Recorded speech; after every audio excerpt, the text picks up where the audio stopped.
늘 이 커피 속에 있는 물을 자꾸 커피만 느끼지 마시고 물을 좀 느껴보시는 것처럼 세상을 살아가면서 그래, 이런 걸 내가 이 맑고 청정한 내 마음이 이걸 만들었지.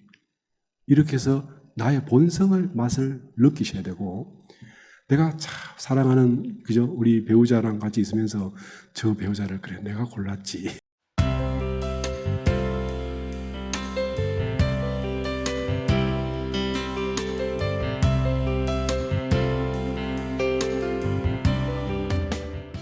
네, 오늘 설교 제목은 공적영지입니다. 제가 지난주에 그 설교를 하고 나니까 질문이 엄청나게 들어왔어요. 그래서 일일이 개인적으로 설명을 다 드리기도 좀 그렇고, 그래서 조금 더 이제 공적 영지의 성품에 대해서 관심을 갖는 분이 굉장히 많으시구나 하는 생각이 들어서 조금 더 자세히 말씀을 한번 드려보겠습니다. 우리가 세상을 사는데 이 역사책을 보면 예전에 중국의 어떤 임금님이 그 황하가에서 거북이 등껍질을 보고 이렇게 뭘 이렇게 본 게 있어서, 그래서 이제 그 글을 만들고 점을 치기 시작했다. 그래서 이제 그게 하도낙서라는, 아마 들어보셨을지 모르겠습니다. 그 책을 보면 그 하도낙서를 가지고 이제 거북이 등껍질을 불에 태워서 그 갈라지는 검을 보고 미래를 점치는 것이 이제 시작됐는데, 그게 중국의 주역의 시작이고, 그런데 이제 그것이 주역의 핵심이 뭐냐면 그 음양입니다. 그러니까 그 하나와 영과 일 이런 거거든요. 그래서 그 주역의 내용을 가지고 혹 옛날에 어떤 기독교 목사님은 주역의 64개를 다 나누면 2만 몇천 가지밖에 없는데 60억이나 되는 인구를, 미래를 어떻게 그 2만 몇천 가지 가지고 점을 칠 수가 있냐, 저건 이제 구라다, 뭐 이렇게 말씀하시는 분도 계시고, 그런데 사실 그 내용을 보면 2만 몇천 가지가 아니라 그게 뭐 두 가지밖에 없죠. 0이냐 1이냐, 이 문제죠. 그런데 최근에 그 우리가 컴퓨터 시대에 엄청난 그 희왕찬란한 시대에 와 있지만 역시 컴퓨터의 내용도 보면 0과 1입니다. 그렇죠? 예. 그런데 이제 최근에 양자 컴퓨터라는 게 이제 서서히 개발이 되고 있는데, 이 양자 컴퓨터가 기존의 컴퓨터보다 약 뭐 100만 배, 약 1억 배 이상 빠르다, 뭐 이렇게 이야기를 하는데, 거기는 결국 그 0과 1의 개념을 벗어났다라고 말을 하지만 내용을 보면 0과 1을 이 기존의 컴퓨터는 한 번에 하나씩 처리하지만 양자 컴퓨터는 그 한 번에 10개씩 내지는 100개씩 내지는 1000개씩 한 번에 처리를 할 수 있기 때문에, 그래서 그것이 이제 속도가 몇억 배 빠르다 이렇게 말을 합니다. 결국 내용을 보면 내용은 또 0과 1이라는 문제로 귀결되는 거죠. 우리 교당에는 그쪽 전문가가 많으시기 때문에 제가 괜히 이제 번데기 앞에서 주름 잡는지 모르겠지만, 실제로 그 세상의 이치가 원래 그렇다는 거죠. 그러니까 0과 1이라는 말은 무슨 말이냐면 음양이란 말이고, 돌리 말하면 있느냐 없느냐의 문제입니다. 세상 사람들이 이 천만 가지로 일이 복잡하지만 결국 있느냐 없느냐에 따라서 울고 웃고 화내고 슬프고 이렇게 된다는 말이죠. 그래서 이게 결국 우리가 음양을 모르면 세상을 모르는 거고, 세상을 모르면 결국 고해로 들어가게 되는 것입니다. 그런데 문제는 음양이라는 이치는 우리가 아무리 이해를 하고 공부를 해도 근본적인 어떤 그쪽에서의 벗어남이 불가능하기 때문에 음양 속으로 빨려들면 이제 중생이 된다, 자, 이런 것이고요. 그래서 우리가 그 음량을 가지고 사람을 속이기도 하고 달래기도 하고 괴롭히기도 하고 이러는데, 그 모든 사기꾼들이 이렇게 1을 내놓고 0인 것처럼 하고 0을 내놓고 1인 것처럼 하는 것이죠. 예. 근데 우리가 참 속는 게, 누가 가장 잘 속냐면, 누가 가장 잘 속이느냐면, 이 세상에서 누가 제일 잘 속이나요? 우리가 속이는 걸 전문으로 하는 사람을 사기꾼이라 그러죠. 예. 그런데 가장 잘 속이는 사람, 이게 누구냐면요, 자기 자신이에요.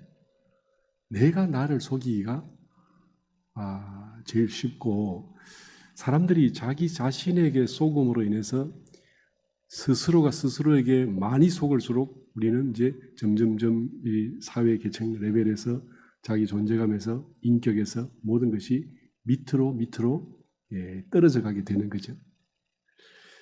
제가 저를 속인 예를 한번 말씀드려 보겠습니다. 예전에 제가 원불교학과를 다닐 때 아침에 이제 요가가 끝나면 달리기가 있는데, 그 달리기를 우리 남녀 학생들이 같이 했었어요. 그런데 이제 여학생들 뒤에 항상 남자들이 뛰게 되는데, 이렇게 하면 이제 남자들이 좀 깝깝하지요.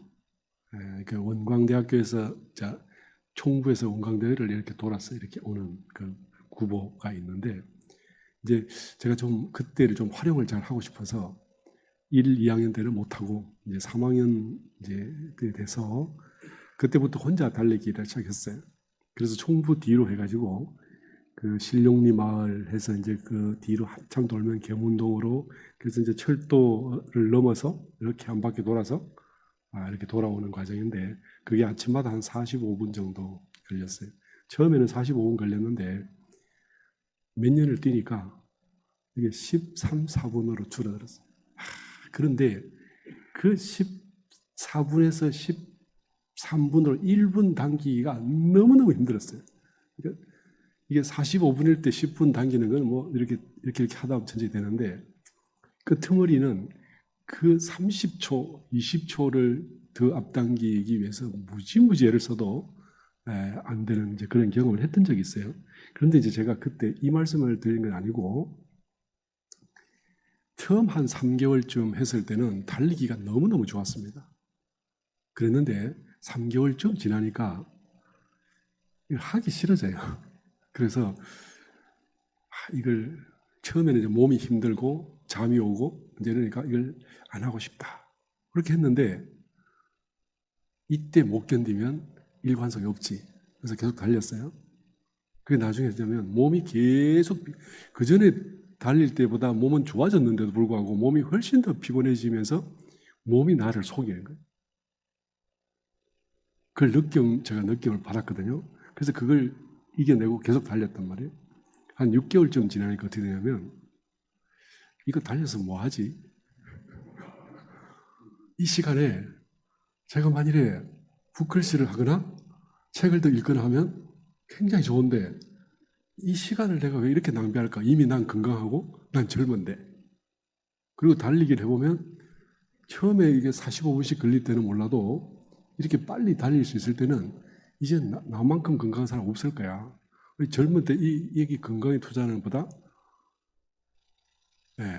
이런 생각이 드는 거예요. 처음에 잘 몰랐어요. 그래도 달리자. 오늘 비가 오면 비가 올 때 좀 쉬어도 되잖아.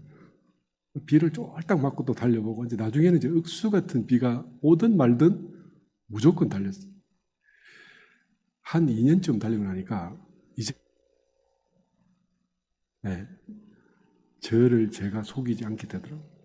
근데 그 과정에서 일어났던 수많은 마음작용들이, 제가 단적인 예를 들었지만 많은 작용해서 이 시간에 뭘 하면 되고, 이때 누구를 하면 되고, 이때 뭘 하면 되고, 의미를 가지고 덤볐다가 감정을 가지고 덤볐다가 가치관을 가지고 흔들었다가, 제가 저를 흔드는 걸 이제 그걸 다 지나고 난 뒤에 보니까 내가 나의 무엇이 나를 이렇게 흔드는가. 그래서 이제 졸업을 하고 현장에 오니까 이제 그 달리기가 끝나버렸죠. 달릴 때도 없고 하니까. 근데 이것이요, 우리가 세상을 살아가면서 별의별 것들이 다 우리를 속이는 거죠. 근데 다른 사람이 나를 속여서는 내가 넘어가지 않습니다. 내가 스스로 속고 싶은 그 부분을 다른 사람이 건드려주니까 거기서 속는 거죠. 근데 이 속음이 결국 뭐냐 봤더니 마음이 있냐 없냐, 이걸 하고 싶다 하기 싫다, 이게 좋다 이게 싫다, 거기에 끄달려서 속아 넘어가는 것은 뭔가 어떤 나의 본성이나 아니면 어떤 그 아름다운 혹은 그 고귀한 가치나 이런 것이 아니라 내가 있음과 없음이라는 그 아주 이게 지금 세상 중생들은요, 있음과 없음은 극과 극이에요. 하늘이고 땅이고 삶이고 죽음이고 그다음에 엄청난 가치이고 비참함이고 이렇게 나눠지는 겁니다. 공부하는 사람이 지혜가 좀 있고 안다 모른다를 가지고도요, 알면 하늘을 날 것 같고 모르면 도대체 나 뭐지? 이렇게 돈을 버는 사람도 돈이 있으면 마치 다 가진 것 같고 없으면 비참해서 아무것도 아닌 것 같은, 권력도 마찬가지, 명예도 마찬가지, 인연도 마찬가지, 모든 것이 이렇더라는 거죠. 그래서 우리가 이 속아 넘어간다는 것이 결국 뭐냐면 그 무언가 영과 일의 사이에서 바른 판단을 할 수 없음으로 인해서 속아 넘어가는 거고, 이렇게 되면 그야말로 중생으로 이렇게 나가 떨어지는 이런 문제가 생기죠. 공적 영지는요, 유로도 가지 않고 무로도 가지 않는 겁니다. 무언가에 예를 들면 인생에서 성공했다라는 것, 저마다 성공을 꿈꾸지만 성공 뒤에는 뭐냐면 이제 그게 쇠락함이 오거든요. 세상의 이치는 음양이기 때문에 음양은 어떤 의미가 있냐면요, 생긴 건 반드시 멸한다. 음은 양으로, 양은 음으로. 이게 이치잖아요. 그렇죠? 대종사께서 뭐라 하셨어요? 대종사께서요, 부처님께서는 인과를 아셨지만 나는 음양을 하나 더 알았다, 이렇게 말씀하셨어요. 세상은 결국 음양이고 음양은 성주계공의 이치를 거치게 됩니다. 아무리 내가 어릴 때 노력해서 어마어마한 걸 만들어도 결국 나이가 들면 모든 건 공으로 돌아가게 되어 있어요. 그렇지요? 예. 그러니까 제가 지난번 그 화요일 때 우리 공부 때 말씀을 드렸지만 3살짜리 아이하고 80이 된 사람하고 누가 더 행복하냐라고 물으면 그때 사람들은요, 생각이 나뉩니다. 근데 오히려 많은 사람들이 3살짜리가 더 행복하다라고 말을 하더라고요. 우리가 일생을 통해서 수많은 인연과 수많은 노력과 온갖 것들을 찾아서 이렇게 헤매면서 인생을 전력투구를 해서 살았는데 3살짜리보다 덜 행복하다면 우리는 뭐 한 걸까요? 그럼 인간의 노력은 어떤 노력도 더 행복을 이만큼이라도 더 얻을 수 없다, 이렇게 됩니까? 사실 제가 이렇게 그 아이들을 20년 넘게 봐왔잖아요. 아이들은 천진난만으로 행복하지만 원하는 게 없으면 극한 고통으로 갑니다. 네, 아이들이요, 항상 행복한 게 아니에요. 어른들은요, 뭐 가졌다 뺏기면 속이 좀 답답하고 속 쓰리긴 하지만 모든 걸 잃은 게 아니죠. 그래서 갑자기 천당에서 지옥으로 가지 않습니다. 근데 아이들은요, 천당에서 지옥으로 가요. 모든 게 다 있는데 슈퍼 갔는데 엄마가 껌 살라는데 안 돼. 얘는 껌만 보여요. 그래서 그때까지 그 엄청난 행복이 갑자기 확 지옥으로 떨어집니다. 근데 껌을 하나 얻잖아요. 다른 거 필요 없어요. 나는 극한 행복이에요. 근데 이런 아이들을 사람들이 자세히 안 보고 아이들이 훨씬 더 행복할 거라고 말씀을 하시더라고요. 유치원에서 뭘 갖고 놀아도요. 그러니까 아이들은 엄마, 아빠 있고 친구 있으면 끝이에요. 더 이상 바랄 게 없죠. 그 다음에 눈앞에 없으면 관심 없습니다. 눈앞에 있는 장난감이 내가 가지고 놀 수 있냐? 친구가 갖고 있냐? 이걸로 이제 행복과 불행이 나눠지는 거죠. 그래서 아이들의 행복이라 해서 80된 사람의 행복보다 더 하냐? 그렇지 않습니다. 그런데 문제는 그러면 80된 사람이 적어도 내 노력으로 70년 내지 60년 동안 나의 행복을 위해서 주구장창 나를 개발하며 나를 단련하며 그죠? 세상에서 온갖 노력을 경주해서 살아왔는데 이게 왜 3살보다 덜 행복하다는 생각을 우리가 하게 됐냐? 이 이유가 뭐냐면요.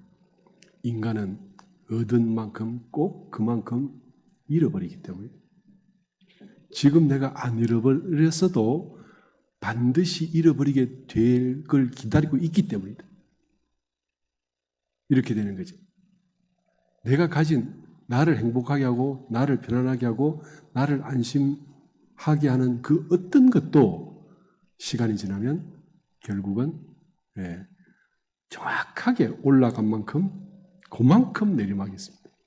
많이 행복했던 만큼 고통이 세게 오는 거죠. 그래서요, 이 세상에서 나만 행복한 것 같다. 웃긴 이야기고요. 나만 슬픔에 빠졌다. 그것도 웃긴 이야기입니다. 저 사람이 행복할 때 내가 슬픈 것 때문에 내가 나만 슬퍼 보이고 저 사람이 좀 시시해 보일 때 내가 좀 잘나 보이기 때문에 나만 행복해 보이고 나만 잘나 보이는 거지. 결국 인간은 원칙적으로 얻은 것은 반드시 잃게 돼 있고 잃은 것은 또 얻게 돼 있기 때문에 그래서 인간은요. 누가 누구보다 행복하다 같은 것은 없습니다. 이걸 부처님께서 말씀하시기를 여기 서 있어도 저는 지구의 한 중앙에 서 있습니다. 맞죠? 이쪽으로 끝이 없잖아요. 끝이 없죠. 지구의 한가운데 있습니다. 우주의 한가운데 있습니다. 그럼 제가 자리 말고 우리 주사님이 앉으신 자리에 가서 서도 역시 거기도 뭡니까? 우주의 한가운데 있다. 이게 부처님 말씀이죠. 금강경에 나오죠. 동서쪽으로 남쪽 북쪽으로 끝이 있느냐? 없다. 이렇게 하셨죠. 그러니까 사람들은 내가 노력을 해서 나는 행복을 구하고 싶지만 그렇지만 그게 애초부터 중생의 노력으로는 불가능하다라는 것을 말씀해 주시는 거죠. 그래서 부처님께서는 에이 다 쓸데없다. 산으로 가자. 이렇게 하시는 거고요. 산에 간다고 해결이 되냐? 역시 마찬가지죠. 그래서 인간이 가지는 그 모든 것은 인간이 의지할 바가 못 된다는 거죠. 이것은 진리입니다. 그럼 어떠냐? 그래서 우리가 우리의 마음을 찾고 마음을 얻어서 이 일과 영에서 벗어나야 영과 일에서 탈출을 하는 거죠. 그래서 탈출해야 우리는 정말로 행복해질 수가 있는 거고 이 탈출한 것을 대산종사께서는 방외유객이다 이렇게 하셨죠. 방이란 것은 땅이란 말이고 국가란 말이고 세상이란 말이고 세상 바깥에 노는 손님 같은 방외유객이죠. 아마도 방외유객은 나뿐인가 하노라 이렇게 하신 것인데 이것은 간단히 말하면 영과 일을 벗어난 것입니다. 문제는요, 이 영과 일을 벗어나는데 어떻게 벗어나냐? 그것이 공적영지라는 것입니다.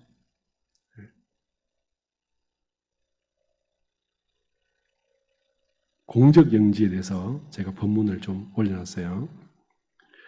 우리 이론상 진리에서 지난주에 말씀드린 것처럼 공적영지의 광명을 따라 대소유무의 분별이 나타난다. 대소유무의 분별이 나타나는 방법, 나타나는 이치는 제가 말씀을 드렸습니다. 그런데 자칫 잘못하면 대소유무의 이 이치가 나타나는 이것이 공적영지다는 아닙니다. 공적영지의 힘에 의해서 대소유무의 분별이 나타나게 된다. 이렇습니다. 예를 들면요. 해가 그냥 흰색이죠. 아무 색깔이 없어요. 투명한데 우리 이 경계에 당하면 사사물물의 온갖 색깔을 만들어냅니다. 그러면 이 법납이 금색인데 사람들은 이걸 금색이라고 하지요. 그런데 사실 이게 금색입니까? 이건 햇빛의 색깔이죠. 그죠? 불빛의 색깔이잖아요. 다 아시잖아요. 그죠? 그리고 꽃에 이렇게 뭐 초록색도 저게 다 불빛의 색깔이지 저 꽃의 색깔이 아닙니다. 우리가 해라는 것이 가진 이 프리즘을 통과하면 색깔이 쫙 펼쳐지는 것처럼 아무것도 없어 보이지만 거기서 모든 색깔이 나타나는 어떤 그런 이치가 있지요. 이것이 바로 뭐냐면 우리가 자칫 잘못하면 공적한 성품이 경계를 대했을 때 나타나는 그 사람들의 특징과 그 사람의 업이 그 사람의 업이라고 잘못 알 수가 있다라고 제가 말씀을 드린 거예요. 그러니까 지금 저 꽃의 초록색도 이 납자의 금색도 결국 이게 뭐냐면 빛의 이 광원의 색깔입니다. 이게 그죠? 광원의 색깔이죠.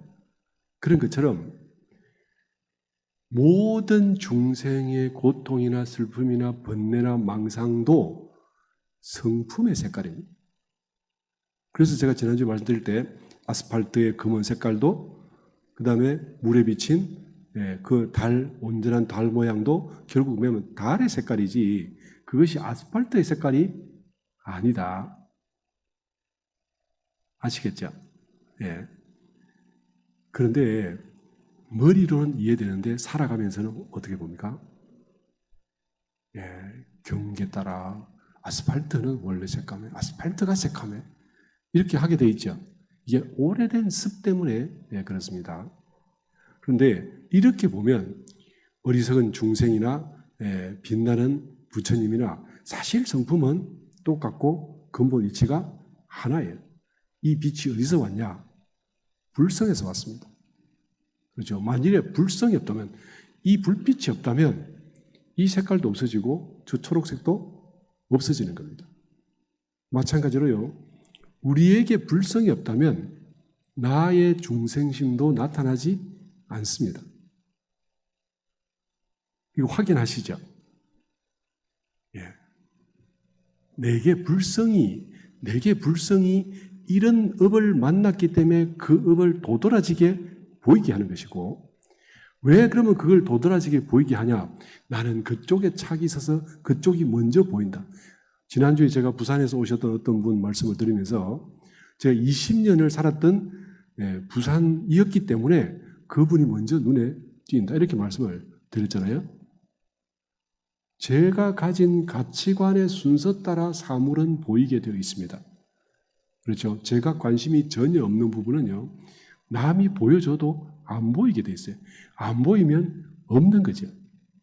그런데 이것이 뭐냐면 천지 만물은 똑같이 있는데 내 업이 있는 그 업 때문에 그게 먼저 보이지 만일에 업이 아니라면 모든 게 같이 보여야 되고 내지는 있거나 내지는 없거나 한결같아야 되는 거죠. 그래서 이것이 뭐냐면 내가 성품을 텅 비우고 보면 일체가 평등하게 돼서 그래서 평등 성지가 돼요. 이것이 이제 우리 대산종사께서 말씀하신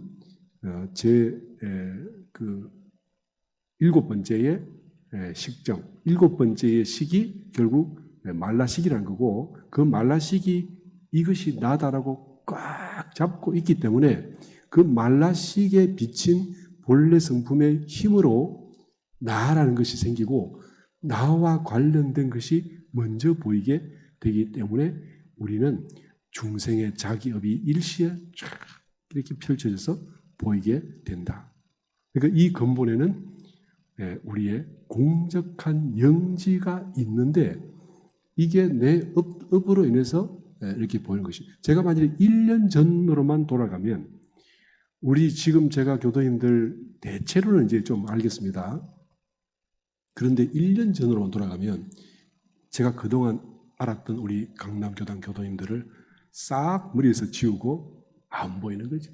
길에서 만나도 안 보이고 지하철 타서도 안 보이고 총부 가서 총부에 오셔도요. 어디 교당 원불교 교도님인가 보다 생각만 하지 눈에 띄게 반갑고 이렇게 더 이렇게 자세히 살피고 이렇게 되지를 않는 거지.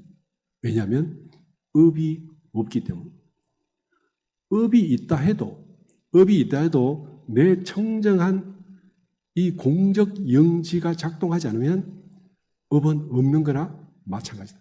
예를 들면 여기 불빛이 없으면 일체가 색깔을 잃어버리는 것처럼 이렇게 될 때 과연 우리가 일일시시로 때때로 그 순간순간에 이 모든 걸 알고 지각하고 하는 것이 과연 무엇의 힘이냐? 이것이 바로 공적 영지의 힘이다. 그래서 중생은 집착이 많으므로 집착 한 대만 밝게 보이나 부처는 집착이 없으므로 일체가 평등하게 보인다.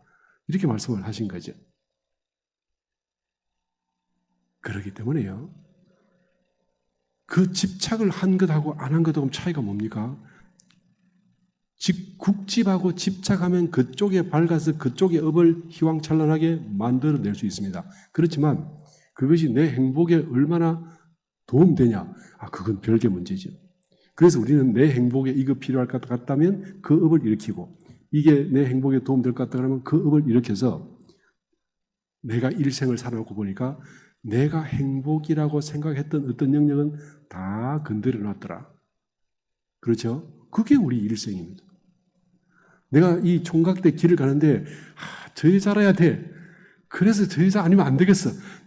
그래서 프로포즈를 하고 대시를 하고 이렇게 해서 부부가 되는 거 아니겠어요? 만일에 그 업이 달랐다면 다른 사람을 그죠? 프로포즈 했을 수도 있죠. 그러면 또 업이 달라지는 거죠.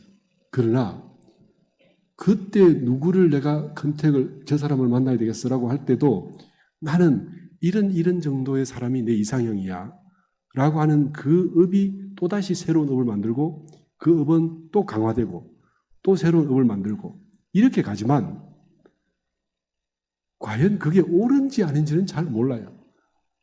그래서 옳다 그러다는 없습니다. 단지 내게 좋으면 행복한 거죠. 다른 부모가 이게 잘 되는 게 행복한지 아닌지 모르지만 내 부모님이 편안하고 따뜻하고 잘 입고 잘 계시면 난 그 행복이기 때문에 내 부모님에게 나는 올인을 하는 거죠. 내 자식에게도 마찬가지고 내 친구에게도 마찬가지고 우리 교당 교도님들에게도 마찬가지입니다. 그래서 공적 영지는 우리에게 부처님의 상으로 철저히 밝고 환해서 내가 업으로 딱 점지만 하면 그쪽이 쫙 밝아지도록 우리 공적 영지는 이렇게 무한한 힘을 가지고 있는데 문제는요. 저 사람은 중생이라 힘이 없어. 아니고 그 사람이 그쪽에 집착하고 있기 때문에 그것만 봐서 다른 데는 힘을 쓸 수가 없는 거지. 부처님은 어느 한 곳에 집착하지 않고 일체를 비웠으므로 당하는 데마다 그쪽에다 올인을 할 수 있지만 중생은 자기가 업 있는 곳을 떠나서는 힘을 쓸 수가 없게 돼서 무능해지고 그렇게 해서 중생의 무능과 부처의 유능이 다르지 않습니다. 동등하겠죠. 이것이 공적 영지의 힘이 됩니다. 두 번째 보면 법문에 무시선법에요. 공적 영지의 자성에 부합할 것이니 이렇게 하셨잖아요. 그러면 여기서 보면 공적 영지의 자성이란 말은 공적 영지가 자성이란 말이죠. 그렇습니까? 자성이라는 것의 성격이 특징이 공적 영지다 이 말씀이죠. 네. 그래서 이것도 우리가 공적 영지만 얻는다면 우리는 자성에 부합했다 이렇게 말할 수가 있습니다. 네. 그 다음에 우리가 공부할 때 항상 망념을 쉬고 진성을 길러서 오직 공적 영지가 앞에 나타나게 할 것이니라고 정산 수행품 12장에서 말씀을 하셨어요. 이 말이 무슨 말인가 하면요. 내가 일체 경계를 비추되 중생은 왜 업에 빠지냐면요. 이런 한 물건의 가치를 부여하고 이것이 진짜인 줄 알기 때문에 이 물건에 빠져듭니다. 그러나 부처님은 이것이 만들어진 원리와 이것의 효용성만 보고 즐기지 강을 건너면 뗏목을 놓아버리는 것처럼 이 효용성 너머에는 나에 집중하지 이 컵에 집중하지 않습니다. 그렇겠죠? 우리가 지혜로운 사람은 무엇이나 그 효용성에만 집중하지 그것 자체에 집착하지 않기 때문에 이것이 바로 진성을 기르는 방법입니다. 공적 영지가 항상 앞에 나타나게 하는 방법이 이 방법입니다. 이 세상은요, 모두가 내가 보고 내가 의미를 부여했으므로 가치가 있는 것이지 내가 의미를 부여하지 않으면 거기는 가치가 없습니다. 제가 한국에 태어나서 한국이라는 걸 참 사랑해요. 제가 일본을 약간 이렇게 두둔을 했더니 어떤 우리 동기 교무들이 부산은 일본과 가까워서 저 사람은 일본 편이에요. 전 약간 친일파야. 이렇게 이제 물론 농담으로 합니다만은 그렇게 합니다. 그런데 제가 우리나라에서 지금 친일파라는 이야기를 많이 하죠. 이야기할 때. 그런데요. 제가 잘 몰라도 대한민국에서 한민족의 피를 받은 사람이 우리나라보다 일본을 좋아할 리가 있겠습니까? 그럴 수는 없죠. 당장에 내 집 건너 옆집보다 우리 집이 좋은데 어찌 우리나라보다 일본을 좋아하고 일본을 잘 되게 하려는 생각이 있겠어요? 이런 일은 없죠. 이게 바로 무슨 말인가 하면요. 내가 태어난 여기에 당장 난 집착할 수밖에 없는 중생의 속성이라서 그렇습니다. 부처님 같으면 지금 한국보다 일본이 더 위험하니 일본을 살려야 되겠다. 이렇게 하실 수 있을지 몰라요. 그러나 부처님이 아니라 중생의 습기는 무조건 내가 집착한 곳에 더 좋아하고 내가 관련된 것을 더 사랑하기 때문에 우리는 어때요? 그래서 우리는 업으로 빨려드는 겁니다. 그러니까요, 상식선을 넘어서 그런 일은 있을 수가 없는 거죠. 그리고 이 세상을 제가 그 예도편, 이 정산종사법의 예도편입니다. 이 세상을 엄연히 채용을 주지하는 것은 법신불의 영진이, 그죠? 이게 뭐냐면 이 물컵이 황금으로 만들어져 있다 하더라도 이것이 내 운명을 주지하는 것이 아니라 이걸 보고 느끼고 활용하는 법신불의 영지가 이것이 이 세상 천지만물을 주지하게 된다. 이 말씀이죠. 그러니까 법신불이 얼마나 중요하겠어요? 그리고 밑에 보면요. 중생은 그 영지가 경계를 대하며 습관과 업력에 끌려서 종종의 망상이 나타나고 이렇게 말씀하셨죠. 이게 원리편 11장입니다. 이게 제가 지난주에 말씀드린 것처럼 우리는 영지가 환하지만 내 업을 따라서 대소유무의 분별이 쫙 펼쳐지는 거죠. 그렇잖아요? 그러니까 업은 시간이 지나면 더해지기도 하고 덜해지기도 합니다. 그리고 아무리 더했다 하더라도 세월이 자꾸 흘러가면 결국은 공으로 돌아가게 되어 있어요. 그러니까 우리가 업에 집착했다가는 업을 행복으로 여겼다가는 나중에 되어 공의 쓰디 쓴맛을 보게 되리라. 이렇게 되는 거죠. 내가 뭘 좀 있다고, 내가 뭘 좀 안다고, 내가 힘이 좀 있다고 거기에 집착해서 그걸로 행복을 좀 약간 오만하게 누렸다가는 쓴맛을 보게 될 것이다. 이런 것이 그대로 우리의 법문입니다.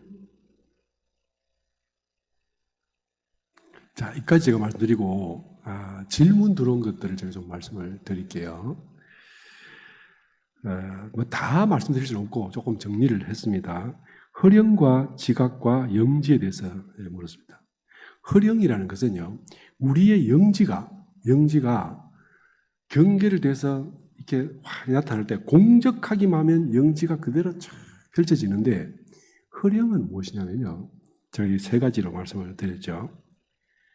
업력이 있으면 업력 때문에 이 공부를 해서 이 지혜가 밝아질 즈음에 이게 이것저것 보이기 시작하는데 아직 완전히 밝아진 게 아니기 때문에 업력이 약간 색깔이고 모양이고 힘을 비틉니다. 이게. 그래서 나타나는 것이 이것이 업력으로 인한 이것이 허령입니다. 이게 예쁘거든요. 참 예뻐요. 수도를 한참 자선을 하시는 분들이요, 어떤 분이 저한테 와서 묻습니다. 교무님, 저 자선하니까요, 갑자기 옆에서 연꽃이 이렇게 뭐라고 피어오르더니 꽃을 쫙 피웠어요. 너무 예뻤어요. 보통 사람은 경험 못하는 거 아닙니까? 이게, 그죠? 그런데 이게 뭐냐? 이게 허령이에요. 그리고 또 내가 자선하니까 내가 이렇게 쫙 맑아지고 환해지고 막 이렇게, 그것도 역시 허령입니다. 내가 평소 때 귀하게 여기고 이상적으로 생각하던 것들이 피어납니다. 어떤 총각은 와서요, 내가 자선하는데요, 빨개 벗은 여자가요, 너무 예쁜 여자가 나타나가지고, 세상에 없으니 얼마나 예뻤겠습니까, 교무님. 빨려 들어가면 그쪽이 떨어지는 거죠. 두 번째는요, 망상, 소위 그 번뇌가, 예를 들면 이게 비유를 한번 하자면, 해가 비치는데 먹구름이 아니라 이렇게 좀 가늘은 구름이 있어요. 그러면 그걸 뚫고 이렇게 나오죠. 그런데 이게 완전한 햇빛은 아니고 뭔가 좀 변형이 되잖아요. 그러니까 이제 구름이 지나갈 때는 막 토끼가 이렇게, 토끼 구름이 지나가면 토끼가 보이고, 기린 구름이 지나가면 기린이 보이고, 이런 게 있죠. 이런 것이 뭐냐면, 허령은 전부 자기 수행 단계에서 자기 업력이 나타난 겁니다. 제가 이 어떤 분을 이야기한 그런데, 어떤 어른이 수행 과정에서 글을 쓰는 게 있는데요, 글을 써서 이게 책을 참 두껍게 나왔던데, 그분이 수행을 하면 이런 단계, 이런 단계, 이런 단계가 있어, 몇십 단계가 있다고. 그래서 사람들에게 이 공부 단계를 따라 이렇게 어떤 그 이런 세상, 이런 정신세계, 이런 식 나타난다 그러는데, 제가 읽어보니까 모조리 당신의 업의 레벨에 나타납니다. 사람마다 공부해서 닦아서 자기가 이렇게 살아올 때 이 쌓였던 업이 있잖아요. 그게 닦아지면서 본인의 업이 이렇게 투시되면서 나타난 많은 것들을, 당신은 그것이 정신 수양의 레벨이 어떤 것인 줄 알고 그렇게 글을 써서 경험을 못한 사람들에게 헷갈리게 만드는 거예요. 그래서 천상계, 수행의 단계 천상계가 뭐 30가지, 40가지가 되느니 뭐지 복잡한 이야기를 하는데, 제가 그 책을 지나가는 폐지 아저씨한테 던져버렸습니다. 사람마다 업이 다 다르고 식정이 다 다르기 때문에 자기만의 독특한 어떤 레벨이 있어요. 사람마다 정해져 온 레벨이 다 달라요. 나 이까지 가면 난 행복할 것 같아. 어떤 사람은 단칸방이라도 저 푸른 초원 위에 그저 초가집만 하나 있어도 행복할 것 같아. 그럼 그 사람은 그 레벨이 오면 그건 한 레벨이 맞아요. 그런데 서울 사는 사람한테 저 푸른 초원 위에 그림 같은 초가집 주면 차버리죠. 그죠? 그거 하겠습니까? 사람의 천만청으로 업의 레벨이 있습니다. 이런 것들이 나타날 때 모조리 허령입니다. 그래서 여기에 빠지면 그 업에 빠지는 것이기 때문에 청정함 수행을 닦아가다가 거기서 멈추는 게 되죠. 근데 그것이 그러면 업이냐 영지냐? 물론 영지입니다. 영지가 업에 걸쳐 있는 것이죠. 그리고 또 귀신의 작용도 있습니다. 이것은 이제 제가 지금 아무리 과학의 세상이고 뭐 같다고 막 천하에 뭐 어따 이야기해도 지금도 골목골목 가보면 대나무 꽂아놓고 풍선 달아놓은 집 많이 있습니다. 많이 보셨죠?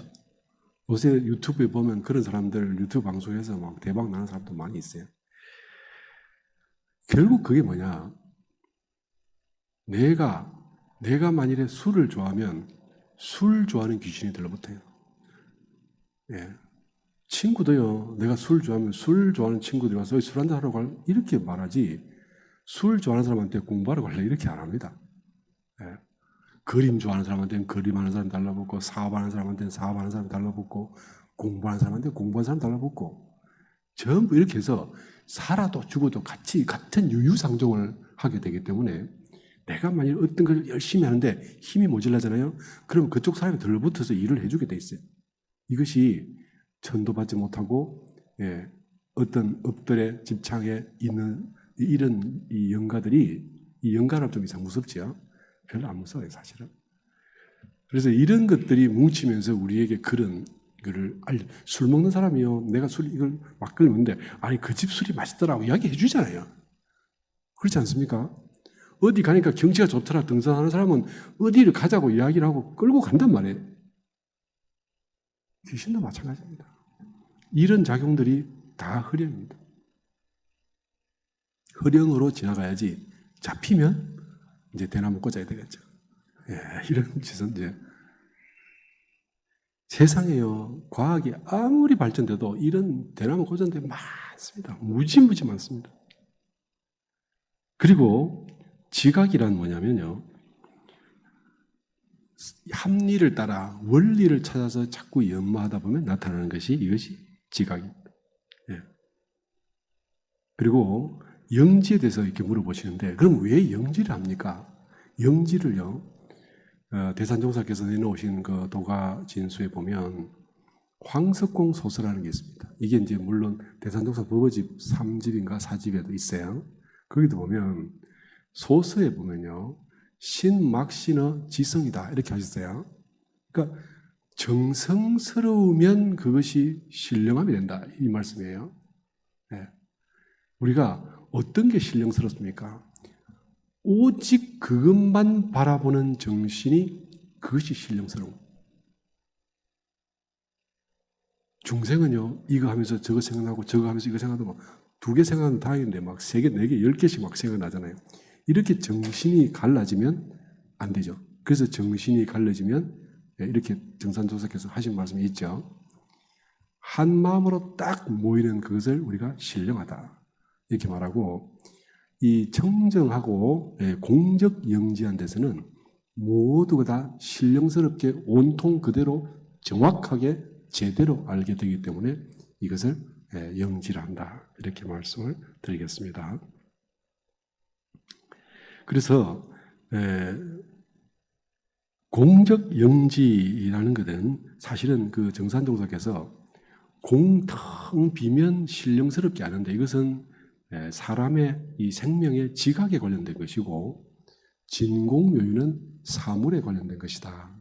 표현을 하실 때 같은 말이나 진공묘유는 사물에 관련된 것을 이루는 말이고, 공적영지는 사람에 관련된 것이라면 타당할 것이다. 이렇게 말씀을 하셨습니다.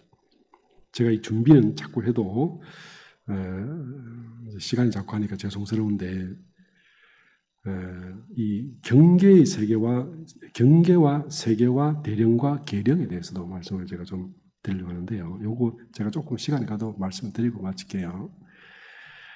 이 세계는 무한으로 펼쳐져 있는데 내 업과 관련된 것을 우리는 경계다 이렇게 말하면 됩니다. 크게 틀리지 않습니다. 그래서 내 업과 관련된 것이 경계이지만 유독 나의 애착과 어떤 그 갈망과 욕망이 간절한 곳에서, 내지는 내 실력이 간당간당한 곳에서 닥친 것을 우리는 제대로 된 경계다 이렇게 말할 수 있고, 그 경계에서 져도 됩니다. 또 하고 또 하다 보면 안 하는 사람이 문제지, 하다 보면 반드시 그건 내보다 실력이 더 이렇게 밑으로 내려가고 난 그 위로 올라가기 때문에 나중에 그것이 경계가 아니게 됩니다. 그래서 그것이 큰 경계, 작은 경계 그러지만, 모든 것은 내가 정신을 모아서 하고 또 하고 하고 또 하다 보면 반드시 내 경계가 아니게 되기 때문에 일체 경계를 넘었을 때 대종사님께서는 이 방법을 말씀을 하신 거고요. 그 다음에 대령과 계령이라는 말씀을 텐데, 내가 개인적으로 업식으로 지각과 업을 일으키면 그것이 계령이고, 개인적으로 업식과 지각을 놓고 비우면 그것이 대령에 합친 거다. 왜냐하면 대령이라는 것은요, 경계가 없어도 환히 알아요. 그죠? 일체 경계를 떠나서 그 맑고 영영한 그 지각의 감, 이 감이 환하게 매하지 않은 그 한 성품에 그대로 머무르는 것을 우리는 대령이라 그러고, 계령은 거기서 나와서 사사물물을 적응하면서 나만의 업을 일으켜서 그 업으로 나를 삼을 때 우리는 소위 계령이라는 것이 나타나게 됩니다. 그래서 잠잘 때는 대령에 합했다 이렇게 말씀을 하셨는데, 그것도 뭐냐면 잠잘 때는 내 업에 대해서 내가 의식을 놓아버렸기 때문에 그렇고, 이 또 중음이라는 걸 누가 물으셨어요. 근데 이 중음도 역시 뭐냐면 내가 요 몸뚱이, 요 정신, 요 업식을 나라고 여기고 있다가 이거를 세상과 이게 교류하는, 교통하는 문이잖아, 이게.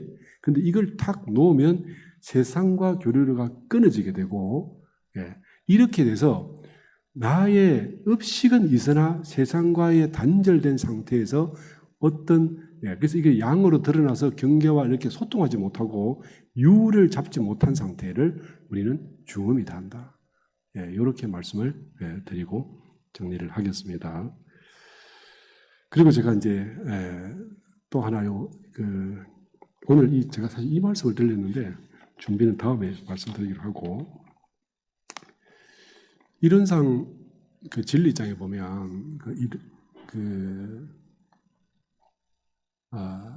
이렇게 대소유무의 분별, 공적 영지의 광명을 따라 대소유무의 분별이 나타나서 선악업보의 차별이 생겨나며 이렇게 했는데, 거기서 하나 빠진 게 있죠. 그 앞에 설명할 때는 있었는데, 그죠? 제가 이 말을 하면 불경스럽다고 생각하실지 모르겠습니다만은, 제가 좀 농담 삼아 말씀을 드리겠습니다. 제가 교수님 한번 보고 말씀을 드릴게요.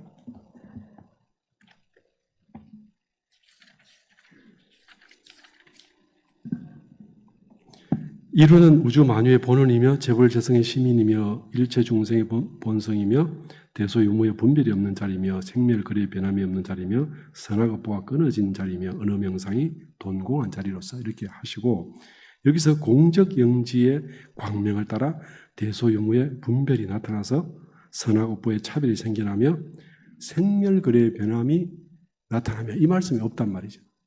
그래서 이걸 가지고 누가 물으셨는데, 이 말씀은요,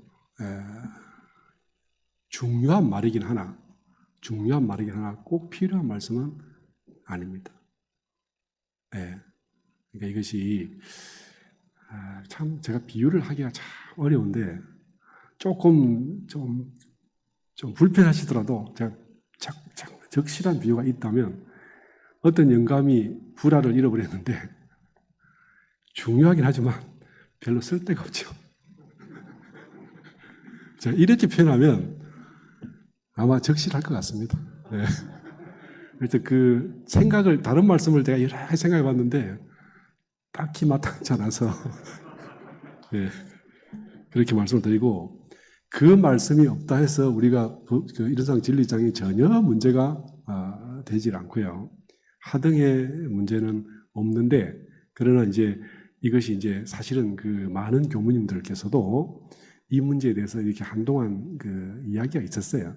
그러나 이것이 내가 나의 성품을 보고 업을 닦고 나를 그저 공적 영지가 항상 나타나게 하는 그쪽에 집중하게 하는데 그것이 중요하지, 이건 뭐 별로 중요하지 않기 때문에 이렇게 말씀드리고, 마지막으로 공적 영지를 굉장히 중요시하게 되는데, 중생은 공적 영지가 중요한 게 아니라 공적 영지가 보여주는 업이 중요하잖아요.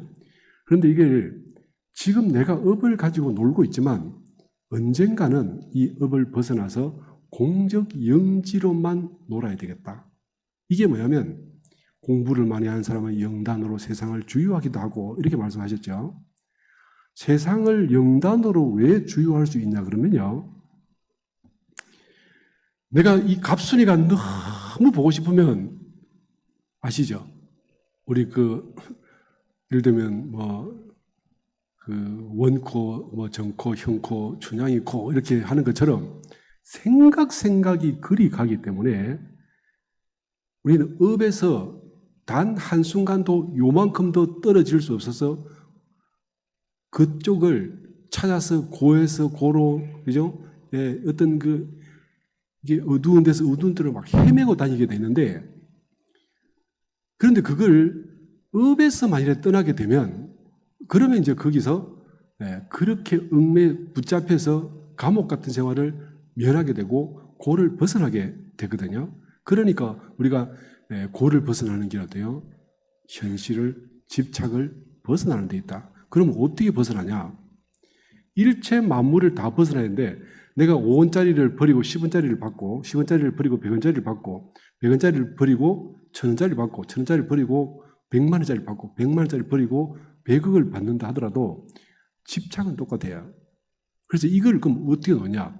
아무것도 안 가질 수 있는, 그러면 그 아무것도 안 가진 것을 우리가 하라는 중생은 죽음이거든요. 그래서 이걸 어떻게 하냐? 아무것도 안 가지는 게 아니라 공적 영지를 가지게 됩니다. 그래서 공적 영지의 가치를 알면 마치 우리가 만원짜리를 받고 10원짜리를 줘버리는 것처럼 이렇게 줄 수가 있단 말이죠. 그래서 공적 영지란 뭐냐면 마치 금덩어리가 태산 같아도 그 금덩어리 태산 나와라 뚝딱 이렇게 하는 도깨비 방망이가 훨씬 중요하죠. 그걸 제대로 알면 태산 귀찮잖아요. 그죠? 귀찮지 않겠습니까? 내가 도깨비 방망이 있으면 태산이 아니라 히말라야 산 같은 금덩어리 있으면 뭐 하겠어요? 이거 하나면 되겠죠. 마찬가지로 공적 영지의 그 힘을 알면 쉽게 버려요. 줘도 귀찮아요. 야, 히말라야산 같은 금덩이가 줘도 귀찮다니까. 그게 말이 이상하죠. 공적 영지만 내가 가치를 알면 이렇게 되는 것입니다. 그래서 늘 이 커피 속에 있는 물을 자꾸 커피만 느끼지 마시고 물을 좀 느껴보시는 것처럼 세상을 살아가면서 그래, 이런 걸 내가 이 맑고 청정한 내 마음이 이걸 만들었지. 이렇게 해서 나의 본성을 맛을 느끼셔야 되고, 내가 참 사랑하는 그죠? 우리 배우자랑 같이 있으면서 저 배우자를 그래 내가 골랐지. 그때도 내 마음을 느끼셔야 돼요. 그 배우자를 봉타원님께서 경사님 버리시란 말씀이 아니고 저 경사님을 내가 골랐어. 내가 내 마음이 참 소중하지. 이렇게. 그래서 이렇게 하다 보면요, 나중에 청정하고 공적한 내 마음이 이제 커지기 시작해요. 이거 어떻게 커지냐? 생각을 많이 했을수록 커집니다. 한 번도 못한 중생도 있지만 나는 100번, 1000번, 100만 번 했어.